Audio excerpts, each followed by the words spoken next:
Republican presidential candidate Vivek Ramaswamy on Tuesday announced he is suing the Department of Justice (DOJ) and filing a new Freedom of Information Act (FOIA) records request for more details about the recent indictments of former President Trump. Ramaswamy argued that Trump isn't the real cause for what happened on January 6th and that the cause was instead systematic and pervasive censorship of citizens ahead of the riot. Ramaswamy, in a statement, also restated his promise to pardon the former president if he's elected to the Oval Office. The White House contender has previously said it would be easier if Trump were eliminated from the 2024 GOP running, but has said he's defending the former president on principles. The latest indictment marks the third time this year that criminal charges have been brought against the former president, even as he campaigns for another 4 years in the White House. It's another sad moment in our country's history. The 45th president of the United States, Donald Trump, has yet again been indicted by the Biden DOJ, a political party in power that is now repeatedly using police force to indict and arrest and potentially eliminate its political opponents from competition.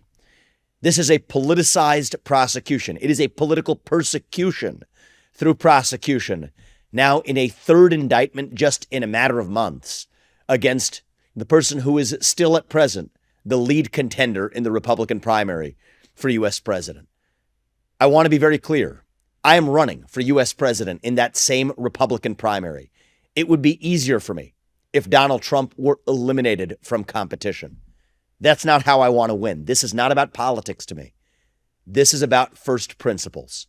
We do not want to become a country where the party in power is able to use banana republic-like tactics to eliminate its political opponents.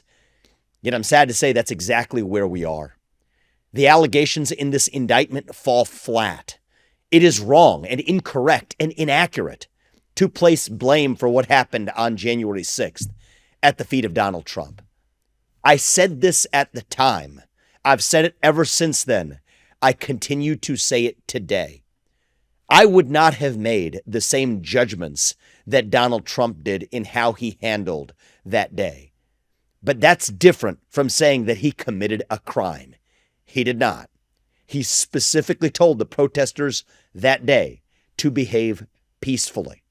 The First Amendment in this country gives political protesters the ability to express themselves and their opinions freely. Donald Trump was not responsible for what happened on January 6th. You want to know what was responsible? I said this in the days after January 6, 2021, just as I say it today. Systematic, pervasive censorship in this country. That was after a year where we had told people across this nation that you had to stay locked down in your house, in your basement, and shut up, sit down, do as you're told. If you question that, you're racist, you're anti-science, your social media accounts were silenced. You had to stay home and lock down unless you were part of BLM or Antifa, in which case it was perfectly fine to roam the streets of this country and burn many of them down. That was the double standard that then applied and said that if you said the virus originated in a lab in Wuhan, you were again a racist and had your internet accounts shut down. You were then told you had an election where you could express yourself to put the right person in charge of fixing these problems, and instead, your accounts were suppressed if you sent a mere message saying that the Hunter Biden laptop story from the New York Post was real. You had your accounts locked. Even the New York Post had its own account locked. And if you repeatedly then tell people they cannot speak, that is when they scream. If you repeatedly tell people they cannot scream, that is when they tear things down. And I think we are making a grave mistake in this country by trying to pin the blame for that at the feet of one man.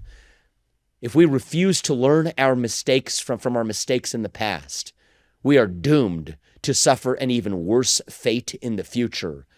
I worry that will create a country where January 6, 2021 was a friendly parlay compared to what's actually to come. I'm running for president to make sure we don't march towards some kind of national divorce. But the first and most important step that we as candidates can take in this race is to speak and speak forcefully on the side of principle, to say that even if we're competing against Donald Trump, as I am, I do not want to see him eliminated from competition using these politicized tactics. It is wrong for our country. It is wrong for our future.